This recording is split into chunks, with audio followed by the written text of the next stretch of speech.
Vamos a continuar, si les parece. Ruego silencio, por favor. Vamos a comenzar esta primera mesa y comenzamos con la participación e intervención de don José María Gómez Gómez. Para ello vamos a contar, como digo, con la ayuda del excelentísimo señor don José María Gómez Gómez, que nació en Parrillas, en Toledo, el día 16 de marzo de 1951 y es catedrático de Lengua Española y Literatura. Además, entre otros varios puestos, ha ocupado recientemente el de profesor tutor en la UNED. Su ponencia va a versar sobre el matrimonio de Isabel y Fernando. El ponente ha escrito varios libros de poesía del más alto nivel, libros de profunda y minuciosa investigación histórica y centenares de artículos sobre los aspectos más variados de nuestra cultura española.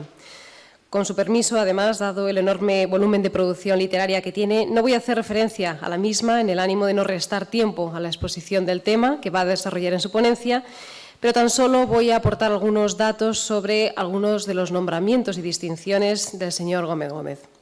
Ha sido Premio Nacional de Poesía Rodrigo de Cota, en la ciudad de Toledo, ACESID Premio Nacional de Poesía Florián de Ocampo, Premio Ciudad de Talavera, Promoción Identidad Local y Comarcal, y Castellano-Manchego del año 2007 por la Casa Castilla-La Mancha de Madrid. Forma parte de prestigiosas instituciones como el Instituto Provincial de Investigación y Estudios Toledanos, la Real Academia de Bellas Artes y Ciencias Históricas de Toledo. Asimismo, es miembro de la Cofradía Internacional de Investigadores, en la que ha ostentado el cargo de director de la revista Beresit y en la que actualmente ejerce de escribano. Es igualmente caballero del capítulo de Nobles Caballeros y Damas de la Reina Isabel la Católica, en el que durante 10 años ha ostentado la más alta responsabilidad como Gran Maestre. Actualmente está propuesto para recibir la más alta distinción capitular, la de Gran Maestre Emérito. Forma parte también como miembro numerario de la Academia de la Hispanidad, habiendo ejercido durante 10 años como presidente de esta institución. Es también miembro de la Asociación de Escritores de Castilla-La Mancha, de la Academia de Artes y Letras de Portugal y del Instituto de Estudios Históricos Beato Pío IX de Roma. Pues cuando quiera, don José María, es suya la conferencia y el auditorio. Muchas gracias.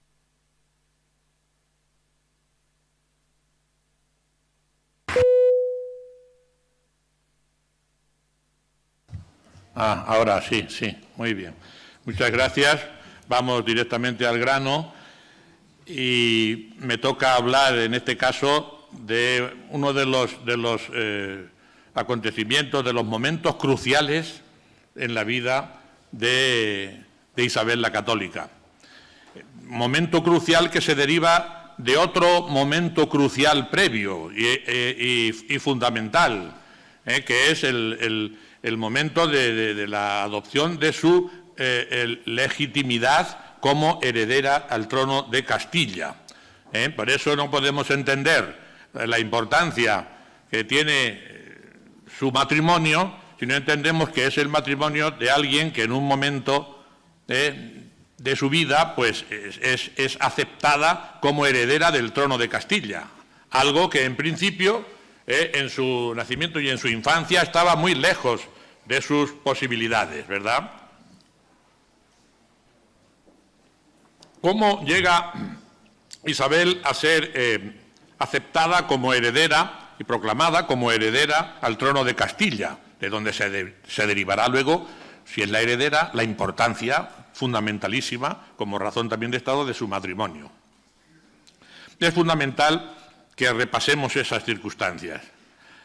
En 1440, 11 años antes de que naciera nuestra Isabel, en 1440 ya su hermano, que era mucho mayor que ella, le sacaba 26 años, se casa con Blanca de Navarra, la hija del rey don Juan de Aragón y de la reina de Navarra, que va precisamente a ser heredera luego del trono de Navarra. Y por eso, digamos, don Enrique se casa con ella, pero han pasado 13 años y doña Blanca no concibe ningún heredero. Es más, se descubre, después de todo el follón que se va a originar, que permanece virgen. Eso en 1453, 13 años después de su matrimonio. En 1451 nace Isabel, luego tiene 2 años cuando se produce el divorcio o repudio o la anulación del matrimonio entre don Enrique y doña Blanca. Fijaos que es don Enrique el que hace la propuesta de la anulación de ese matrimonio, que realmente desde la perspectiva actual tenía que ser doña Blanca, porque la propuesta que se hace y la razón que se ostenta es de impotencia perpetua de don Enrique, impotencia perpetua, pero relativa a doña Blanca, qué casualidad, ¿no? Impotencia perpetua, pero relativa a doña Blanca. Hubo que buscar el testimonio de unas, digámoslo así entre comillas, mujerzuelas o prostitutas, que certificaron que con ellas sí había cometido adulterio don Enrique. Fijaos qué prueba se pretende tomar, que había cometido con ellas adulterio, ahí comportándose como muy varón en el ejercicio amoroso, ¿no? En fin, todo quedó bastante chapudo. Lo cierto es que, bueno, pues se consigue la anulación por parte del Papa incluso y tal, pero ya hay un malestar entre las mentes más finas y desde el punto de vista ético también hay un gran malestar por esta situación y, por supuesto, entre los allegados a Isabel. Y después van a hacer, todavía no había nacido el varón, que va a ser primero el que primero va a litigar sobre la herencia al trono, Alfonso, ¿verdad? Efectivamente, en el 53 se anula ese matrimonio, Isabel tiene 2 años entonces.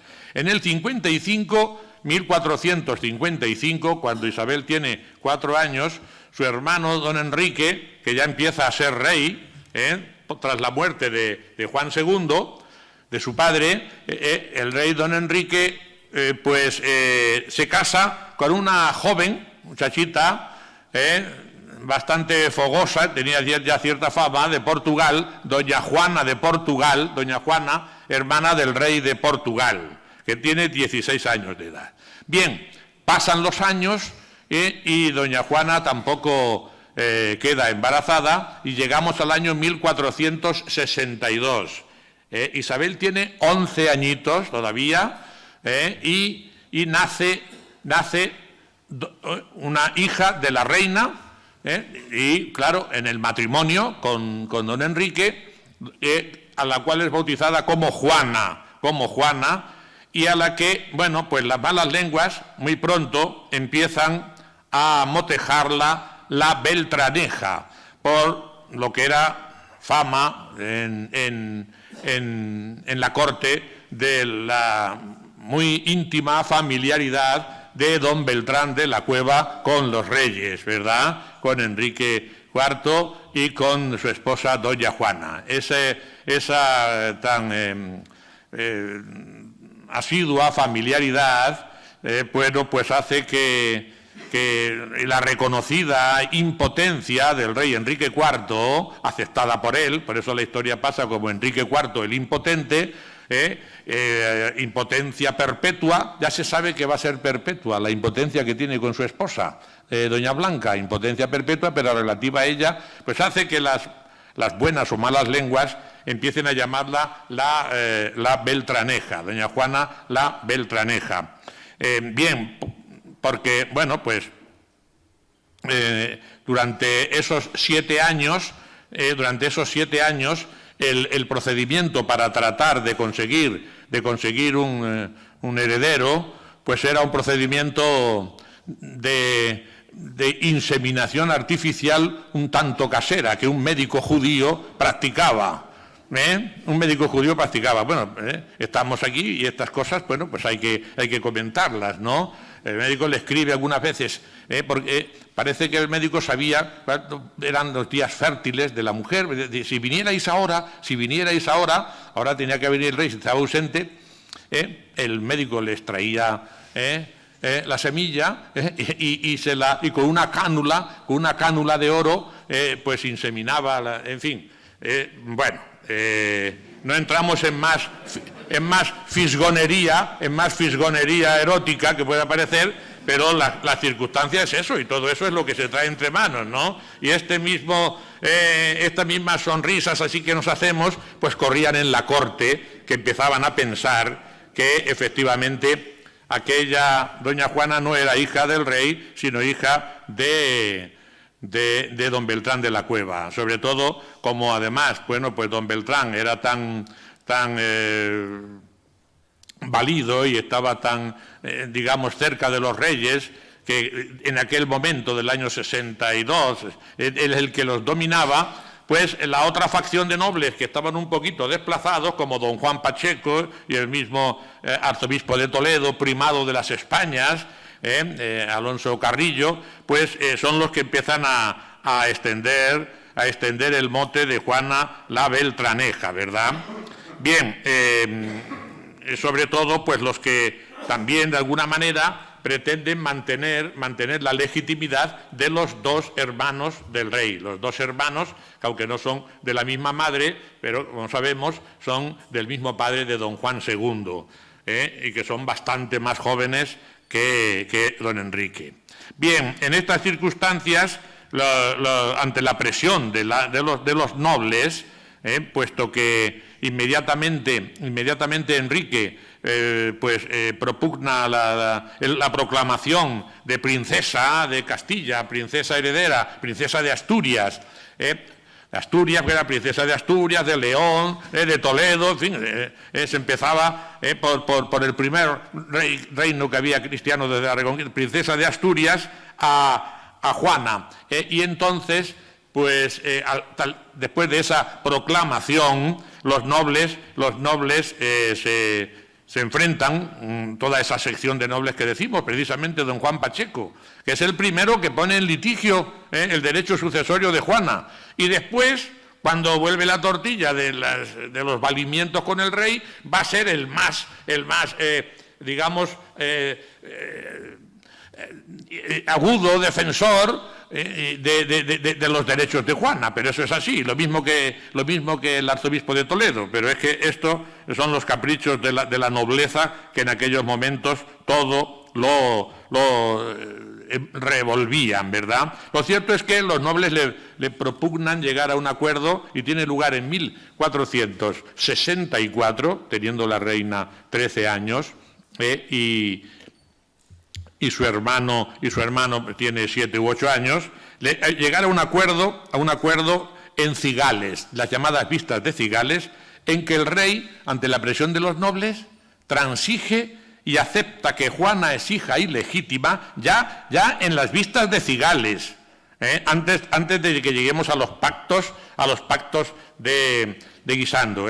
Y su hermano Alfonso admite que Juana es hija ilegítima y que, dice Enrique, que es su propio hermano, que Alfonso pues es el legítimo heredero. En Castilla no existe la ley sálica, como existía en Francia, pero habiendo heredero varón, aunque sea más pequeño en edad, es el primero que es aceptado, que es la ley que tenemos hasta ahora, que es la que se ha adoptado en España, en la Constitución, que ahora se quiere cambiar para que tengan los mismos derechos la mujer que el varón, pero en aquel caso, pues todavía el heredero se proclama a Alfonso, ¿no?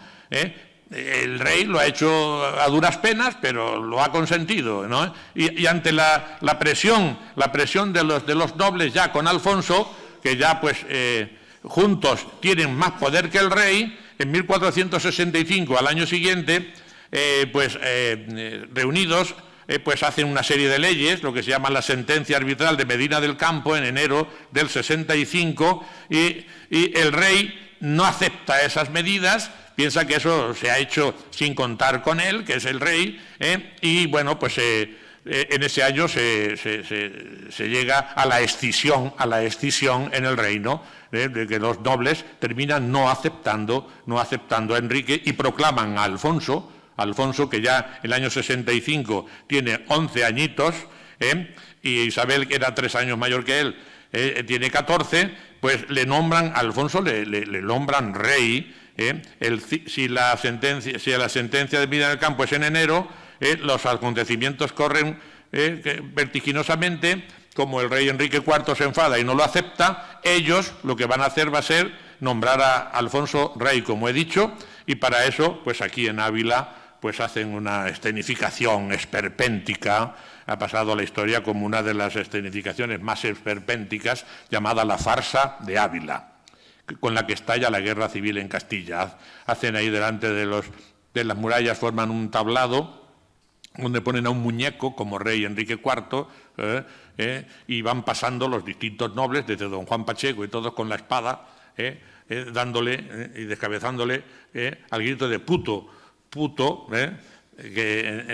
y así lo describen los cronistas, ¿verdad?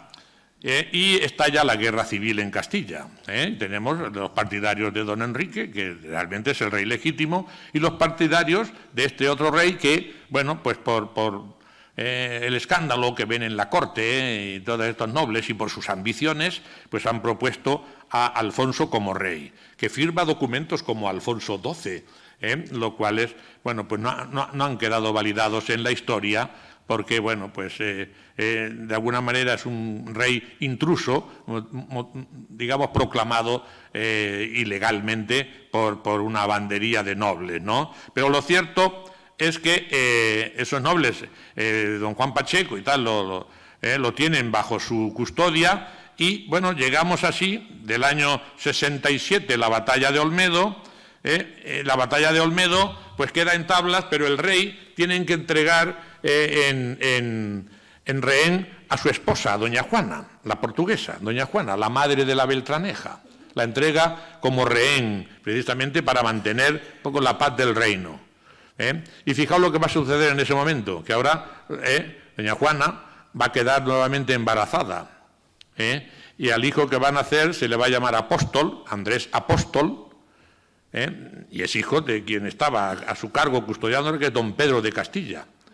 Luego, los argumentos de quien dicen que Juana debe ser la heredera porque es hija en legítimo matrimonio, sea o no del rey, como es hija de legítimo matrimonio, hay opiniones que piensan, pues tiene que ser la legítima heredera. Bueno, ¿y por qué no lo puede ser el apostolito don Andrés Apóstol? Porque el matrimonio seguía siendo el mismo, el matrimonio de don Enrique con doña Juana. Y es varón. Luego los que defienden los derechos de doña Juana tenían que haber defendido los derechos de don Andrés Apóstol, ¿verdad? O del otro hijo que va a tener luego después, muy pronto también de don Pedro de Castilla.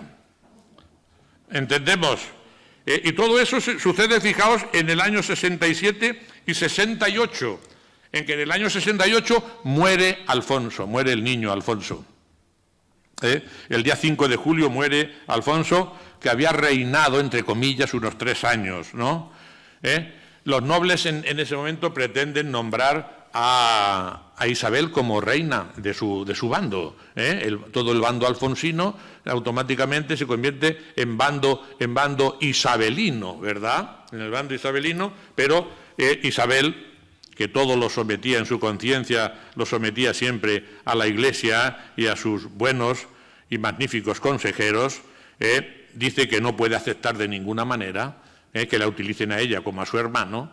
Ella no acepta ser titulada reina intrusa, en este caso, sino que el único rey legítimo es su hermano, pero sí que quiere que se lleguen a un acuerdo y que está dispuesta a aceptar ser nombrada heredera del trono.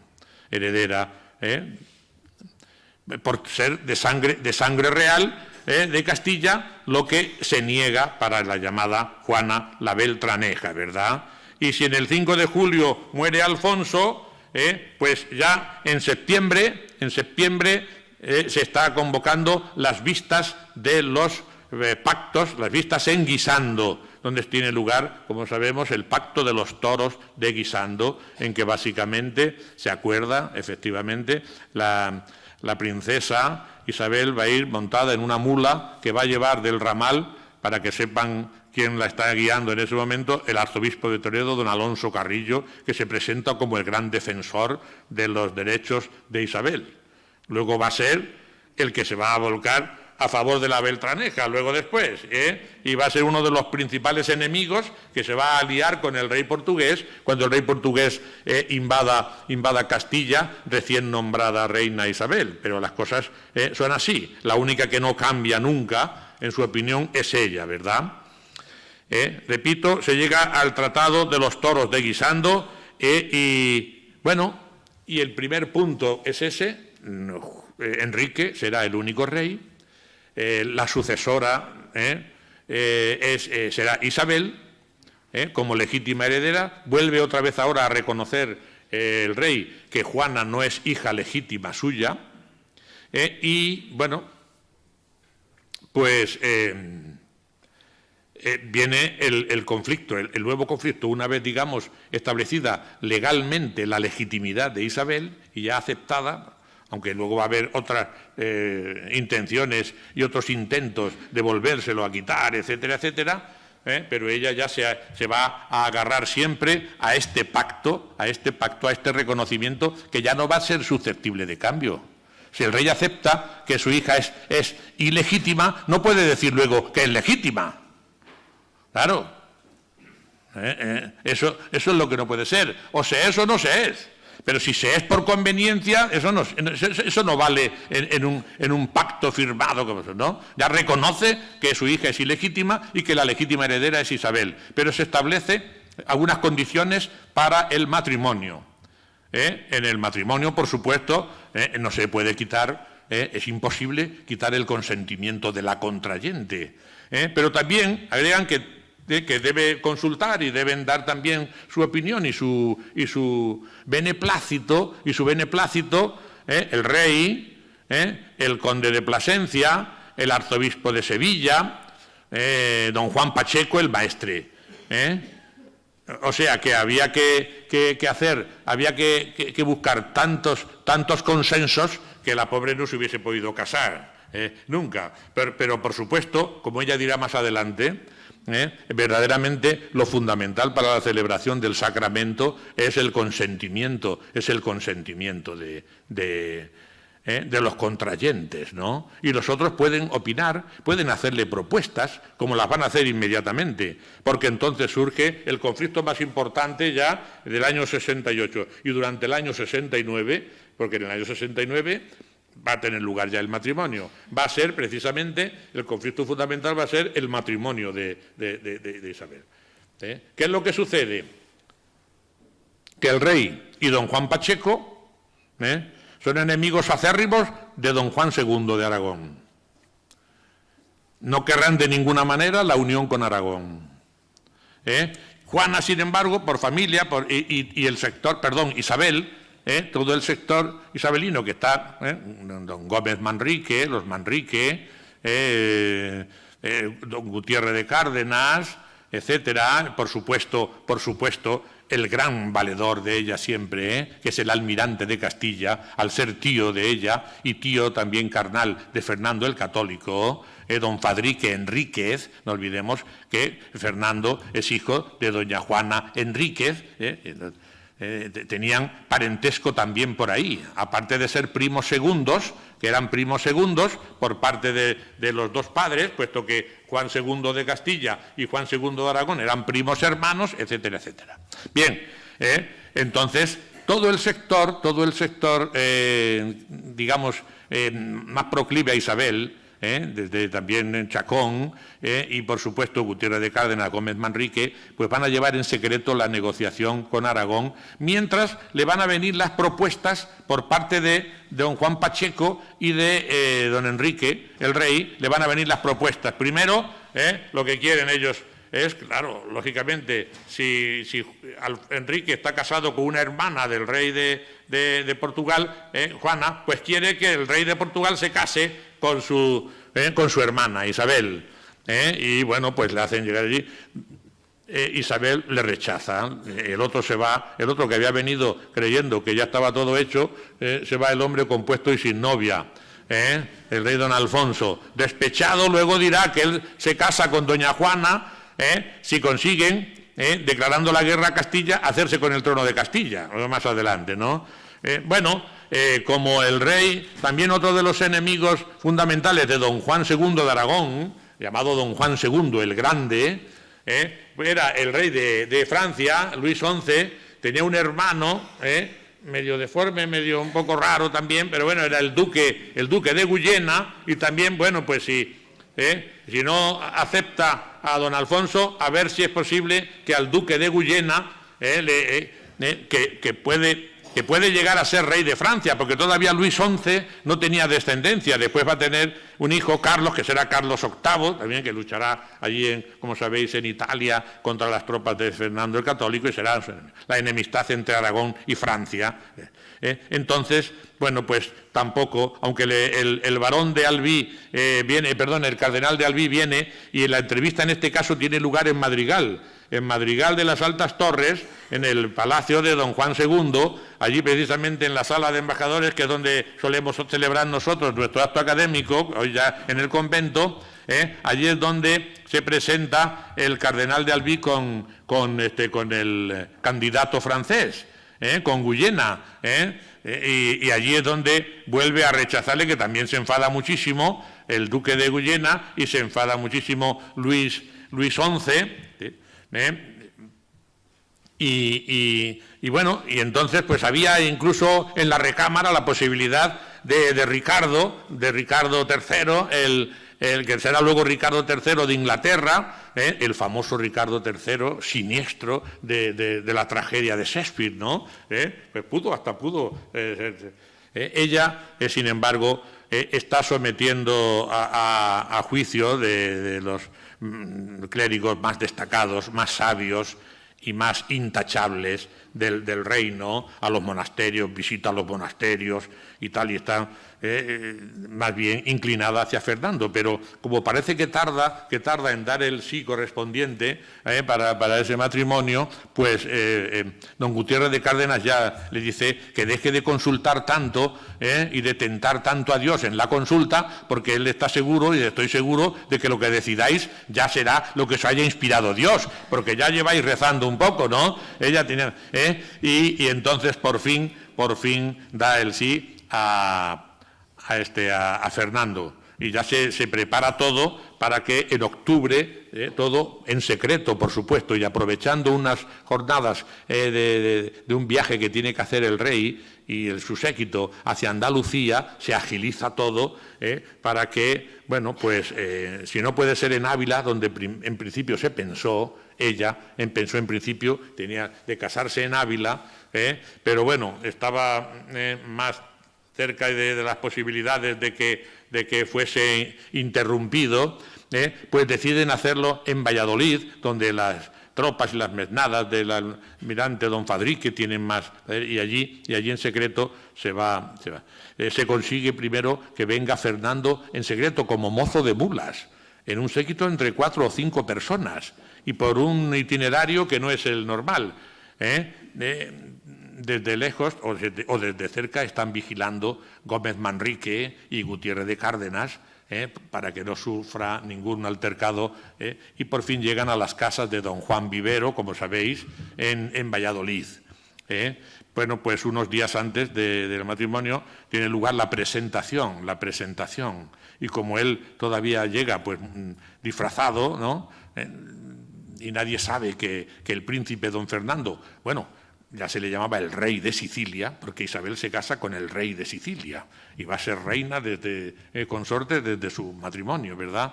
Pues don Fernando, entonces don Gutiérrez de Cárdenas es el que le dice señora, señalándole a otro, ese es. Y el escudo y las armas de don Gutiérrez de Cárdenas son 2 eses, ese es, porque él tuvo el privilegio de señalarle quién era. Desde niños, no se habían visto, desde niños, en que la madre de Fernando le dijo, ¡ay, qué hermosa novia para mi hijo! Porque claro, como Juana Enríquez, la madre de Fernando, también era tía de Isabel, y en algunas de las reuniones familiares se conocían desde niños, pero ya de mayores, vamos, suponemos que se habrían visto por alguno de los retratos que se pintaban entonces, ¿no? No teníamos las cámaras pero para hacernos las fotos, pero ya, ¿no? y ella, bueno, pues en una ceremonia que describen los cronistas, dicen que hasta 2.000 personas, las casas de don Juan Vivero son amplias, pero dicen que hasta 2.000 personas allí, los nobles que presiden, pues van a ser el arzobispo de Toledo, que es el gran valedor del matrimonio, de Alonso Carrillo, allí está don Gutiérrez de Cárdenas, Gómez Manrique y por supuesto el gran noble don Fadrique Enríquez, el almirante de Castilla. No sé si ya me estoy pasando mucho de tiempo, ya me he pasado. Voy a terminar con un par de sonetos. Como veis, no he empezado a hablar de todos los pormenores del matrimonio, pero prometo hacerlo más por extenso, lógicamente, y yo voy a hacer 2 sonetos en que cifro, digamos, las razones que uno y otro dan de su matrimonio. Imagino a Fernando entregándole a Isabel la corona rica y el collar de balajes. Él tuvo que ir a rescatar a Valencia, donde estaba empeñado ese fabuloso collar de balajes, que muy pronto lo van a volver a empeñar, porque la reina no lo quería tener, sino dinero para poder afrontar las empresas que necesitaba Castilla. ¿Qué le dijo Fernando a Isabel cuando le entregó el collar de balajes? Pues algo así, la corona rica. Nadie mejor que vos, flor de Castilla, puede lucir sobre su augusta frente esta corona de oro refulgente que sobrepuja toda maravilla. Y este collar magnífico, trenzado de balajes, color turquesa y rosa, que mi madre llevó y que yo he heredado, también es para vos, reina y esposa. ¿Y qué más puedo daros, dueña mía, sino poder y estados a porfía? Yo os ganaré Castilla en noble guerra, en dura lid yo os ganaré Granada, y porque seáis la reina más loada en la extensión redonda de la tierra, yo pondré en vuestros brazos el blasón de Italia, de Valencia, de Aragón. Esto es lo que le ofrece él como arras, ¿verdad?, en matrimonio. Y ella le contestaría algo así. Porque eres el más próximo a la flor de mi edad, porque eres de mi misma estirpe castellana, porque es tu hablar sincero y tu apariencia ufana, porque eres excelente en gracia y en verdad, porque así inicia España la anhelada unidad, porque así fincará firme la fe cristiana, porque abrirás al mundo nueva ruta oceana, porque traerás al reino la justicia y la paz, aquí en Valladolid, casas de Juan Vivero, me entrego a ti, Fernando, como esposa y princesa, y ante el pueblo pronuncio con el alma, sí, quiero. Bendiga Dios y guarde esta feliz empresa. Junto a ti para siempre queda anclada mi vida. Uniendo nuestras manos, España queda unida. Eso es lo que ella le diría. Y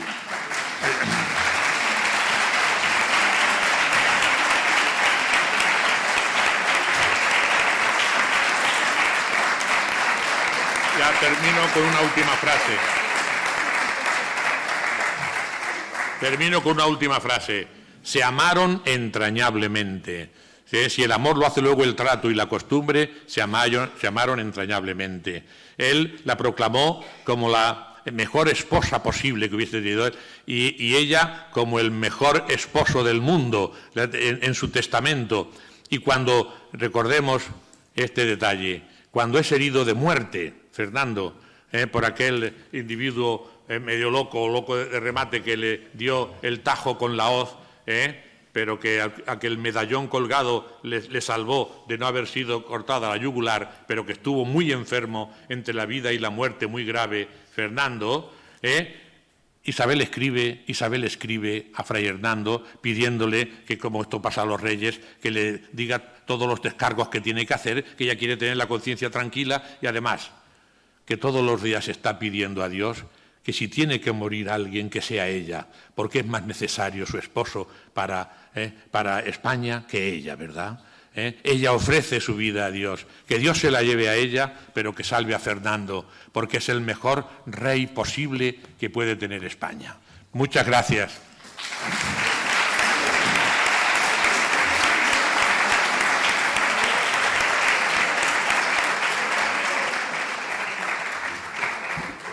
Muchas gracias, don José María, por esta ponencia tan dinámica, tan distendida y a la vez pues, tan brillante como se esperaba.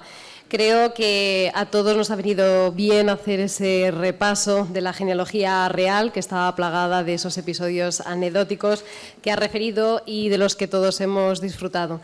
Quedan muchos datos, pero seguro que la ponencia quedará reflejada también en las actas de esta segunda jornada y dentro de un año, como hemos hecho con las de la primera, pues podremos también disfrutar de ella. Muchas gracias de nuevo, don José María. A continuación, tengo el honor de presentar a mi compañera y gran amiga, además, Beatriz Jiménez Jiménez, que nos hablará de la política matrimonial y las consecuencias para las relaciones internacionales de los Reyes Católicos. Beatriz es doctoranda en Historia por la Universidad de Salamanca, licenciada en Historia por la Universidad de Valladolid y en Turismo por la Universidad de Salamanca, máster en Gestión de Industrias Culturales y Patrimonio por la Universidad de Valladolid y también máster en Bioética y Formación por la Universidad Católica de Ávila. Titulada también del Curso Superior en Gestión de Recursos Turísticos y de Viajes. Actualmente realiza su tesis doctoral en la Universidad de Salamanca sobre la historia de la Orden de los Jerónimos en Ávila. Es miembro, además, del Grupo de Investigación Territorio, Historia y Patrimonio de la Iglesia.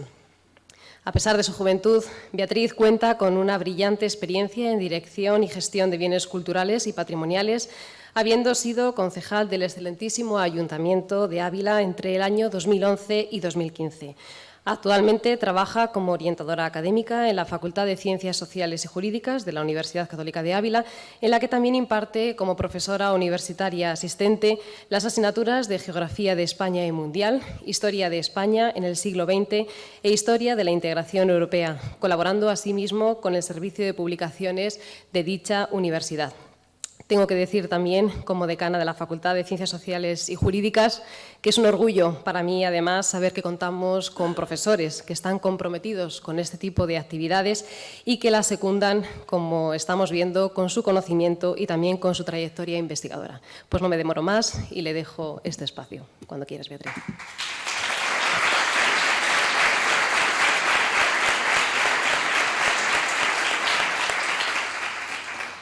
Buenos días a todos. Quiero empezar agradeciendo a todos los que nos acompañan hoy aquí su presencia y muy especialmente a los nobles caballeros y damas de la Reina Isabel la Católica, encabezados por su gran maestre, Raúl Vaz, a quien quiero agradecer especialmente que haya vuelto a confiar en este modesto grupo de investigación para arrojar un poquito más de luz sobre la figura de la Reina. Como no podía ser menos, quiero agradecer muy sentidamente a las autoridades que hoy nos acompañan y a todos los compañeros de diferentes ámbitos de la universidad que hoy están aquí con nosotros. Tengo la suerte de decir que me levanto todos los días muy contenta por ir a trabajar, no solo por la labor que desarrollamos en la universidad, sino por el gran capital humano que allí se concentra. Es un orgullo poder decir que trabajamos en una universidad católica, pero más aún es poder decir que los alumnos aprenden cada día no solamente los conocimientos propios de cada carrera y cada materia que estudian, sino valores tan importantes como la solidaridad, el esfuerzo, la paciencia o el trabajo en equipo, cualidades que desprenden y transmiten cada uno de mis compañeros y cada uno de los miembros que forman la Universidad Católica de Ávila. Gracias a todos. El hecho de que José María y yo estemos hoy aquí reunidos hablando de este apasionante matrimonio no es mera casualidad. En este año se celebra el 550 aniversario del enlace entre la reina Isabel de Castilla y Fernando de Aragón. No haría falta, después de la magistral conferencia que me ha antecedido, que entre en más detalles sobre este apasionante matrimonio, pero me van a permitir que incida brevemente en algunos aspectos. Sería para mí hoy muy bonito contarles diferentes historias de amor a modo de película romántica, pero la España medieval dejaba poco margen a la ilusión y mucho a la practicidad y a la realización de acciones con objetivos a muy corto plazo. Antes de analizar cada uno de los enlaces nupciales, me parece interesante incidir en algunos de los aspectos más importantes del matrimonio de los Reyes Católicos. Isabel fue siempre una persona profundamente católica que no olvidó la providencia divina ni la teología de la historia. Ella había rechazado a Alfonso V de Portugal, al duque francés de Berry y al futuro Ricardo III de Inglaterra porque estaba firmemente decidida a casarse con el heredero de la corona de Aragón y así la alentaban, de hecho, sus consejeros más íntimos como eran Chacón o Gutiérrez de Cárdenas. Como buena trastámara, Isabel quería continuar con la tradición dinástica que tenía como fin la unidad peninsular. Una vez tomada esta decisión, hubo que superar la negativa de su hermano Enrique IV, como ya ha comentado mi compañero, y los escollos legales derivados del parentesco. La realidad es que el matrimonio estuvo basado en una bula ficticia y un nuncio que se volvió con los bolsillos repletos de oro aragonés. Pero se produjo una boda en el año 1469 en el Palacio de los Vivero. Este acto no estuvo probablemente a la altura de la dignidad con la que la reina ha pasado a la historia, pero en estos años la política y el poder eran lo más importante y en ambos Isabel hizo gala de una maestría impecable. Buena prueba de ello son las palabras que Isabel le dedica a su hermano, Enrique IV, tiempo después de la boda. Cuanto a lo que su merced dice por la dicha letra, que yo me casé sin dispensación, a esto no conviene larga respuesta, pues su señoría no es juez de este caso, y yo tengo bien saneada mi conciencia, según podrá parecer por bulas y escrituras auténticas, donde y cuando fuere necesario. Explico esto sin ánimo de parecer reiterativa respecto a la conferencia de mi compañero, pero me parece muy importante señalar que el matrimonio político había sido un fenómeno recurrente a lo largo de la historia de cualquier país europeo, pero que alcanza cotas impensables en este momento. A pesar de este enlace y con el fin de poder entender un poquito mejor lo que es la política matrimonial emprendida por los reyes, hay que señalar una particularidad muy importante del matrimonio de Isabel y de Fernando, que de alguna manera marca lo que es la política exterior, tanto de Castilla como de Aragón. En las capitulaciones matrimoniales ratificadas y acordadas se establece que en Castilla prevalecería la autoridad de la princesa, aunque es verdad que Fernando, con el paso del tiempo y con los diferentes problemas políticos a los que se enfrentó Castilla, tuvo que tomar un cierto poder, ¿vale? Pero nunca se llegó a producir la unión. Esto probablemente se hizo con el fin de que los nobles castellanos no se rebelaran, ya que en cierta manera veían a Fernando como el brazo armado de Isabel. También me parece lícito señalar que Isabel no tuvo en Aragón las mismas prerrogativas que Fernando tuvo en Castilla, probablemente porque Castilla y Aragón, pero también Isabel y Fernando, eran entes políticos con intereses y tradiciones no siempre coincidentes.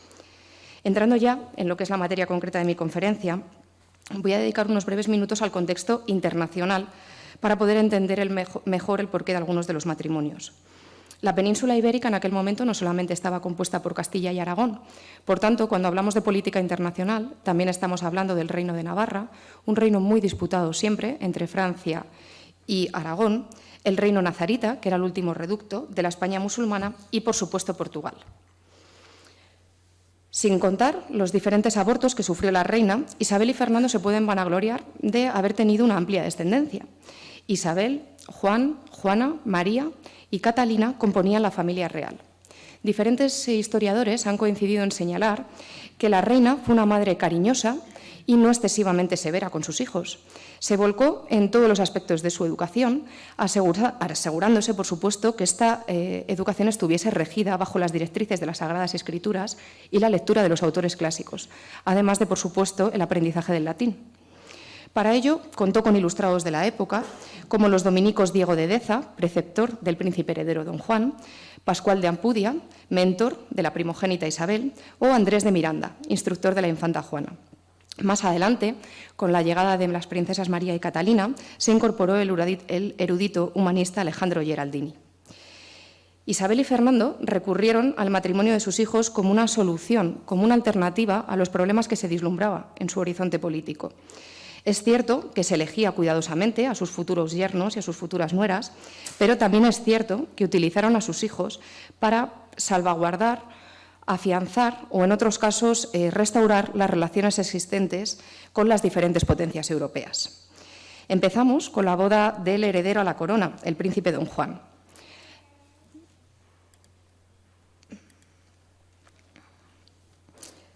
Las relaciones con Francia estaban especialmente deterioradas en este momento debido a principalmente la actitud instigadora del rey de Francia, Carlos VIII, el cual estaba amenazando seriamente los territorios italianos. Como motivo de este enfrentamiento con Francia, se decide formar una alianza entre Inglaterra, Borgoña, Castilla y Aragón. Objeto o interés principal de esto era aislar y rodear a Francia para bloquear cualquiera de sus movimientos. Y para esto, qué mejor acción que emparentar a los Borgoña con los Austria. Por la parte castellana, fue Francisco de Rojas, el diplomático, encargado de elaborar unas matizadas y extensas capitulaciones que unirían a los príncipes don Juan y a doña Margarita de Austria. Este no fue el primer intento de matrimonio que tuvo el heredero don Juan, ya que desde prácticamente su nacimiento había sido moneda de cambio con posibles enlaces que le emparentarían con Portugal, Navarra, Nápoles, Milán. Isabel, es verdad, la reina Isabel la Católica puso todo su empeño en la formación y en la educación del príncipe. Su preparación para rey no podía haber sido más refinada en todos los aspectos. Una amplia formación militar con varias visitas a los campamentos de la Guerra de Granada o otorgarle una corte propia en la villa soriana de Almazán, en la que el príncipe actuaba prácticamente como un soberano, ejerciendo justicia, siempre, por supuesto, rodeado de un amplio séquito de nobles castellanos. La boda entre el príncipe don Juan y la princesa doña Margarita se celebró el 2 de abril de 1497 en Burgos, cuando el príncipe contaba solamente con 18 años. El heredero nunca gozó de una salud robusta y el 4 de octubre de ese mismo año fallecía en Salamanca.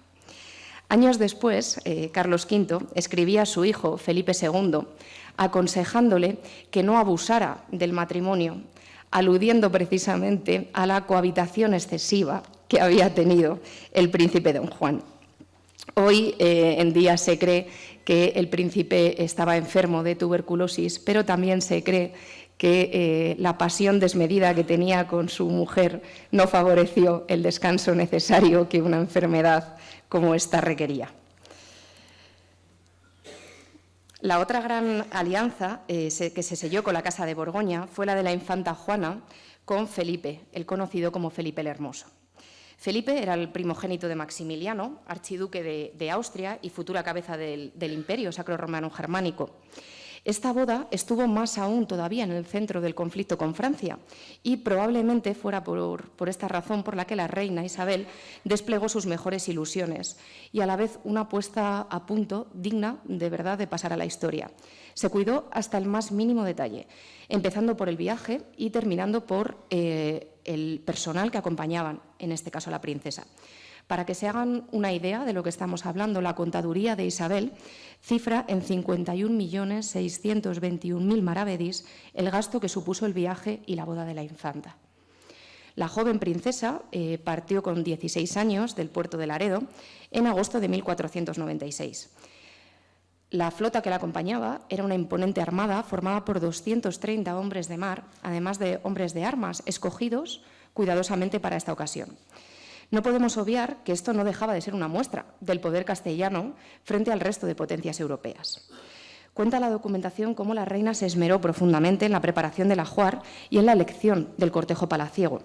Diego Ramírez de Villascusa era un clérigo de reconocida solvencia moral que había estudiado teología en la Universidad de Salamanca y que fue escogido por la reina para que fuera el confesor de su hija. Entre sus damas también destacaba Beatriz de Bobadilla, hija de la gran confidente y amiga de la reina. Juana era una joven agraciada con numerosas virtudes, no solo físicas, también humanas, pero debía tener un carácter algo introvertido. Hablaba francés, latín y además era una apasionada de la música. De hecho, se sabe que tocaba varios instrumentos, como por ejemplo el clavicornio. Su presentación en Flandes no pudo ser más brillante. Por tanto, lo que nos cabe esperar a nosotros es que ante una puesta en escena tan deslumbrante, el contrayente estuviese a la altura de estas circunstancias, ¿no? Pero la realidad fue que no fue así. Felipe el Hermoso no solamente no fue a recibirla, sino que tardó varias semanas en aparecer en escena. La supuesta razón que se argumentó en aquel momento era que el príncipe estaba en el Tirol y no había sido avisado con la suficiente antelación de que su prometida llegaba. Hay quien asegura que los consejeros de Felipe no veían con buenos ojos el enlace con la princesa castellana y aprovecharon este tiempo para intentar entablar relaciones con Francia. La reina no se deshizo en numerosos intentos por agradar a su futuro yerno. Buena prueba de ello es la carta en la que se remitía a él de la siguiente manera: «Plega a nuestro Señor que sea ello por muchos años y buenos a su servicio. Y a vos, querido señor hijo, que de mí y de todo lo que yo tengo os aprovechéis con mayor confianza que de vuestra verdadera madre. Que más cierto lo hallaréis todo para lo que quisierdes y os cumpliérede que nunca tuvo hijo a madre. Y pido que me hagáis siempre saber de vuestras buenas nuevas». Cuentan las crónicas que una vez se vieron fue amor a primera vista. Tanto es así que el mismo día que se conocieron se desposaron por la noche en una pequeña iglesia de Lier durante una misa celebrada por el confesor de la reina. La ceremonia contó con muy pocos asistentes, ya que el único fin de tanta premura era poder consumar el matrimonio esa misma noche. 2 días después, ya el día 20, se llevaron a cabo las celebraciones litúrgicas correspondientes para concederles la bendición nupcial. Al enlace acudieron miles de asistentes venidos tanto de Castilla como de Flandes y otros territorios europeos. La suerte tampoco estuvo del lado de este matrimonio. Felipe el Hermoso era infiel hasta el exceso y provocaba en Juana, su esposa, una serie de celos que prácticamente rozaban la enfermedad. Esto hizo que en la corte se produjeran una serie de sucesos bastante vergonzosos. A esto hay que sumarle las dificultades que tuvo la princesa para encajar dentro de la corte flamenca. El alegre vivir de los flamencos chocaba sustancialmente con su religiosidad y su adusta piedad. Se conserva bastante correspondencia entre madre e hija en la que la reina la aconseja esforzarse y poner todo de su parte para aclimatarse lo más posible a las costumbres de su nuevo hogar. Pero el carácter singular de Juana pronto fue foco de rumores y de conversaciones cortesanas. Muere en Castilla el príncipe don Juan, el heredero a la corona, y posteriormente también lo hace su hermana Isabel, de la que vamos a hablar a continuación. Esto significa que en el año 1500 Juana se convierte en heredera de Castilla y de Aragón. En cuanto a Juana y Felipe llegaron a Castilla para cumplir con las obligaciones, la reina Isabel lo dispuso todo para que las Cortes de Castilla reconocieran a su hija como heredera legítima del trono. El archiduque Felipe quedaba relegado al rango de consorte y no sabemos si por su malestar abandonó Castilla 6 meses después, dejando a Juana embarazada de su 4º hijo, a quien, por cierto, se le puso el nombre de Fernando en honor a su abuelo materno.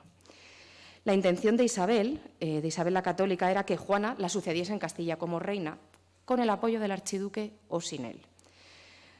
Cuando la reina Isabel redacta su último testamento, poco antes de su muerte, en el año 1504, ya existían serias dudas sobre la salud mental de Juana. Aunque Isabel la confirma como heredera de sus reinos, en el documento especifica que si la reina Juana, estando en ellos, no quiera o no pueda entender en la gobernación, sería Fernando quien ejerciera la regencia en su nombre. Muchos estudiosos han sostenido que la presunta locura, aunque es un término que a mí especialmente no me gusta, obedecía únicamente a una conspiración política entre su marido y su padre, que veían en ella un obstáculo para hacerse con el poder. A pesar de estas afirmaciones, que pueden ser ciertas, está suficientemente documentado que la princesa Juana poseía un carácter fuerte y también ciertamente inestable. Parece ser que el regreso de su marido a Flandes, una vez ella es nombrada heredera, fue uno de los desencadenantes, o mejor dicho, de los desequilibrantes de su salud mental. La reina Isabel quería preparar a su hija para que fuera la mejor reina que podía existir, pero Juana solamente deseaba reunirse de nuevo con su marido. Los años pasan y la reina Isabel muere. Ese mismo año se firma el Tratado de Villafácila, en el cual se estipulaba que si la nueva reina no quería o no estaba en condiciones de gobernar, sería su marido, Felipe, el que asumiría el control, aunque la princesa Juana muriera. Fernando el Católico, por el contrario, se comprometía a retirarse a Aragón, pero no lo haría con las manos vacías, ya que le correspondería la mitad de las ganancias que llegaran del Nuevo Mundo, así como el control de las órdenes militares. Muestra inequívoca de la inestable salud mental de Juana fue lo que aconteció a la firma de este tratado. En un principio, a Juana parecía que le habían indignado las negociaciones mantenidas entre su marido y su padre, pero luego pareció no prestarles la atención que esto merecía. No se rebeló, no reclamó absolutamente nada. Inesperadamente, Felipe el Hermoso muere y la actitud de Juana fue la de un total abandono frente a todos los asuntos de la corte. Además del tremendo golpe emocional que supuso para ella, embarazada además en aquel momento de su sexto hijo, Juana perdió, por decirlo de alguna manera, la cabeza. Es verdad que no se han podido demostrar todas las leyendas que versan sobre el funeral de Felipe el Hermoso. Seguro que han visto imágenes de cómo Juana va acompañando al féretro. Pero lo que sí que es una realidad es que Fernando el Católico tuvo que coger las riendas de Castilla y situarse al frente de ellas hasta su muerte en el año 1516. Juana quedaría confinada en el castillo de Tordesillas desde 1509 hasta su muerte, mientras que su hijo Carlos V sería nombrado emperador. Llegamos a la alianza con Portugal a través del enlace de la princesa Isabel. Isabel nace en el año 1470, mientras que sus padres llegan al trono en el año 1474. En el año 1476 ella se convierte en princesa en heredera, en princesa de Asturias, en las cortes que se celebran en Madrigal. Pero esto dura apenas 2 años, ya que en el año 1478 nace su hermano, el príncipe Juan. En aquella sesión en Madrigal, en la que es nombrada princesa, queda sellado su compromiso con el príncipe Fernando I de Nápoles.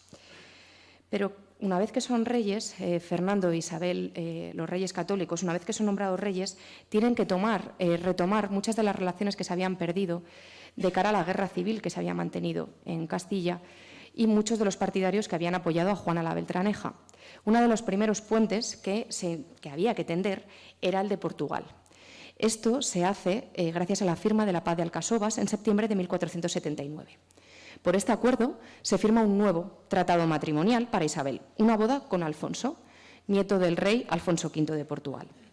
La princesa es trasladada a Portugal, concretamente al castillo de Moura, como uno de los puntos que se acuerdan en el tratado. Cuando se celebra el enlace, Isabel tenía 20 años y el príncipe heredero tenía 15. A pesar de la diferencia de edad, el matrimonio funcionó perfectamente y se enamoraron de una manera muy profunda. Apenas 8 meses después del enlace, en julio de 1491, el príncipe Alfonso fallece a causa de la caída de un caballo cuando continuaban todavía celebrando su matrimonio. Isabel, triste y desconsolada, adopta una actitud muy radical. Se corta su cabellera rubia e incluso intenta tomar los hábitos de Clarisa, cosa a lo que, por supuesto, su madre se niega. En la corte de los Reyes Católicos había un humanista, en aquel momento, que era Pedro Martínez de Anglería, que habla así sobre el estado de la princesa Isabel. Sus padres tratan de persuadirla, le ruegan y suplican que procree y les dé los debidos nietos. Ha sido sorprendente la entereza de esta mujer en rechazar las segundas nupcias.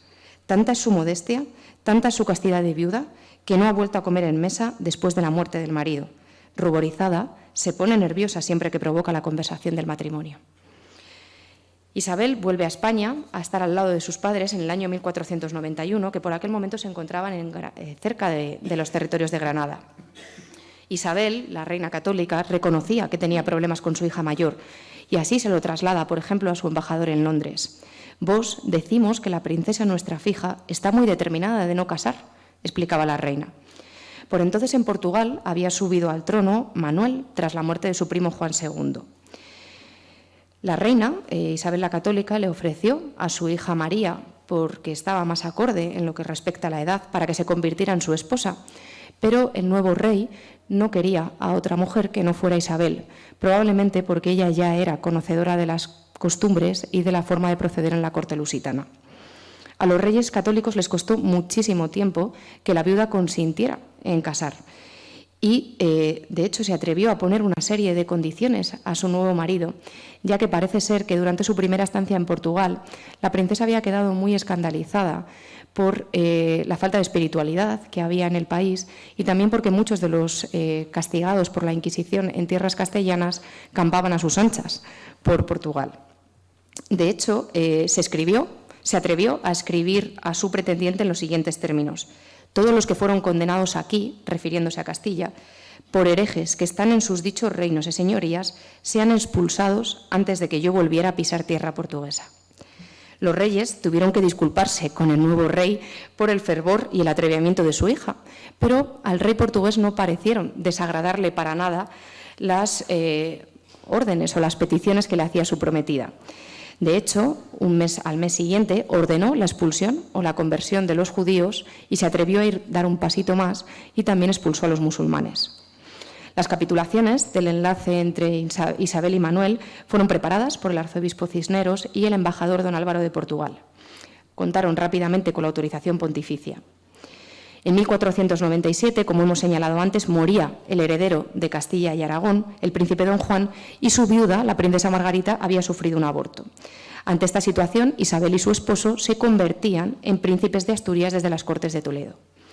Isabel se encontraba en aquel momento en un avanzado estado de gestación y los continuos viajes a los que se veía sometidos la dejaban extenuada. Estando en el Palacio Arzobispal de Zaragoza, se pone de parto y da luz a un varón. La ilusión y la alegría de su marido y también la de sus padres, los reyes católicos, duró muy poco.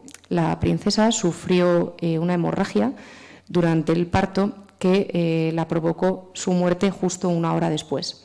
Su hijo, el príncipe Miguel, duró poquito tiempo más. Aún así, los reyes no podían desistir de tener a una hija en la corte portuguesa y ofrecieron al rey Manuel de nuevo a su pequeña hija María. Las nuevas capitulaciones se firmaron en Sevilla en el año 1500, una vez llegó la dispensa pontificia. María pasará a la historia como una esposa fiel, una esposa bondadosa y, sobre todo, una madre prolija. También lo hará porque Isabel, su hija, se casaría con el emperador Carlos V y sería la llave para que años después Felipe II reclamara sus derechos dinásticos sobre el reino portugués. En 1517, María fallecía a los 34 años de edad y con 10 hijos a sus espaldas. El último matrimonio, pero no por ello menos interesante, es el estipulado entre la hija menor de los reyes católicos, Catalina, y el príncipe de Gales, Arturo, hijo de Enrique VII. Luis Vives se refería a la princesa Catalina y la describía de la siguiente manera. Destaca por los rasgos femeninos de sus heroicas virtudes y no por haberse armado de características masculinas. Su capacidad de amar y sufrir por su marido y por su dinastía, a pesar de las infidelidades. La ternura y la atención pedagógica hacia su hija María, su fuerte y devota piedad, su teresiana combinación de coquetería y enérgica inteligencia, o la decidida rebeldía frente a los que querían convertirla en una mujer objeto. Parece ser que Catalina era muy parecida a su madre, no solo físicamente, sino también en esa dignidad ligeramente distante, en su inteligencia directa pero a la vez vigorosa y, sobre todo, en su firmeza moral. Esta boda también fue preparada por Isabel la Católica, con la mayor fastuosidad posible. La dote, por supuesto, pero también el tiempo que durarían las celebraciones. Desde el momento en el que Catalina desembarca en tierras inglesas, después de un tormentoso viaje, fue vitoreada con entusiasmo, y así lo recoge Tomás Moro al referirse a la llegada de Catalina como, que yo sepa, nunca ha habido en ninguna parte una recepción tal. La boda se realiza en la Catedral de Londres, partiendo poco tiempo después hacia Gales. Este idilio también fue muy breve, debido a una epidemia, la conocida probablemente como el sudor inglés, que hizo que la pareja enfermara, primero Catalina y luego Arturo. Arturo no pudo sobrevivir y fallecía en el año 1502. Parece ser que el matrimonio con Arturo no pudo ser consumado y pronto se consensuó una nueva boda con el hermano de Arturo, el futuro Enrique VIII. La muerte de la reina Isabel la Católica en Castilla y la inestabilidad de Juana, su hermana, debilitaron muchísimo la posición de Catalina en tierras inglesas. Por aquel entonces, ella comenzó a sufrir una serie de penurias económicas y de desconfianzas, muchas de las cuales también fueron motivadas por la mala relación que tenía su padre, Fernando el Católico, con su suegro Enrique VII. No obstante, y a pesar de esto, Catalina trabajó con gran dedicación y gran seriedad, convirtiéndose en la primera embajadora europea. En 1509 fallece Enrique VII, su suegro, y sube al trono su hijo Enrique VIII. 2 meses después, por fin, se producía el tan ansiado enlace entre Catalina y Enrique. Pronto, Catalina queda embarazada, pero un temprano aborto acaba con las esperanzas de los dos esposos en el año 1510. En el año 1511 nace un niño que fallece 52 días después. Pero la desgracia no acabaría aquí. ya que la princesa sufrió otros 2 partos mal logrados en 1513 y 1514. No fue hasta 1516 cuando nació una niña sana, una niña robusta llamada María, la que conocemos como María Tudor. Enrique VIII se mostró muy preocupado por la necesidad de tener un sucesor varón. Además, el rey estaba muy influenciado por hombres de su confianza, tales como Thomas Wolsey, que veían en Catalina una mala consejera. Por aquel momento, Enrique ya no tenía muchos miramientos para estar con otras damas de la corte, en especial con Ana Bolena. Con la muerte de Fernando el Católico y la nueva situación que hay en Europa, la posición de Catalina se complicaba por momentos, hasta el punto de que Enrique solicitó el divorcio de Catalina a las autoridades eclesiásticas, con el pretexto de la ilicitud del matrimonio celebrado entre cuñados. La reina defendió hasta la saciedad la validez de su matrimonio, esgrimiendo principalmente el hecho de no haber consumado con Arturo. En un principio, la actitud del Papa Clemente VII fue favorable, pero se modificó por el problema protestante, que en aquel momento estaba muy efervescente en Europa, y por la influencia que estaba ejerciendo el sobrino de Catalina, Carlos V. Estos años fueron verdaderamente terribles para Catalina, la cual era querida y aclamada por el pueblo, pero a la vez marginada y despreciada por su marido y por los que la rodeaban. El Papa se mostraba indeciso, no se atrevía a conceder el divorcio, principalmente por el control político de Carlos V. A pesar de la penosa situación en la que Catalina se vio envuelta, se negó a defender su postura ante el tribunal que había sido nombrado. Después de numerosos avatares políticos y judiciales, Enrique rompe definitivamente su matrimonio en el año 1531 para casarse con Ana Bolena, que en aquel momento ya estaba embarazada de la futura Isabel I.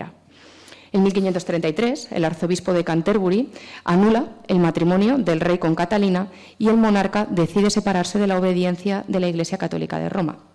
A la vez, se hace reconocer como jefe supremo de la nueva Iglesia de Inglaterra. Catalina fue confinada al castillo de Kimbolton, pero nunca renunció al título de reina. Enrique no asistió al funeral de Catalina, pero no fue esto lo peor, sino que tampoco dejó que acudiera su hija María. Quiero terminar con esta imagen de la dispensa matrimonial de los Reyes Católicos, con este origen de todo. Cualquiera de los matrimonios que brevemente hemos tratado esta mañana serían motivo suficiente para dar una conferencia. Pero lo que se trasluce de todos ellos es que la política desarrollada por los Reyes Católicos marcaría las líneas maestras de la política internacional de la monarquía hispánica en los años siguientes. De hecho, las relaciones internacionales entre las diferentes monarquías europeas se basaron en relaciones de parentesco, de manera que la política internacional y la política matrimonial eran prácticamente lo mismo. Puede resultar descabellado la utilización que los Reyes Católicos hicieron de sus hijos, pero espero que esta breve conferencia haya sido suficiente para entender que el compromiso de la reina con España prevalecía sobre cualquier otro. Muchas gracias.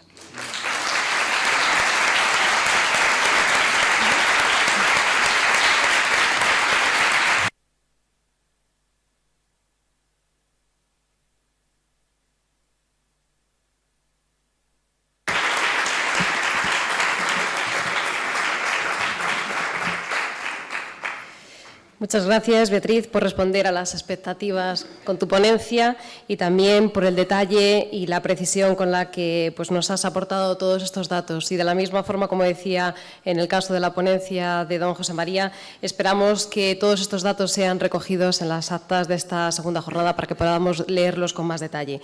Y a continuación vamos a hacer un receso de más o menos 10 minutos y les emplazo a la 1 para que estemos todos aquí y podamos continuar con la segunda mesa de esta mañana. Muchas gracias.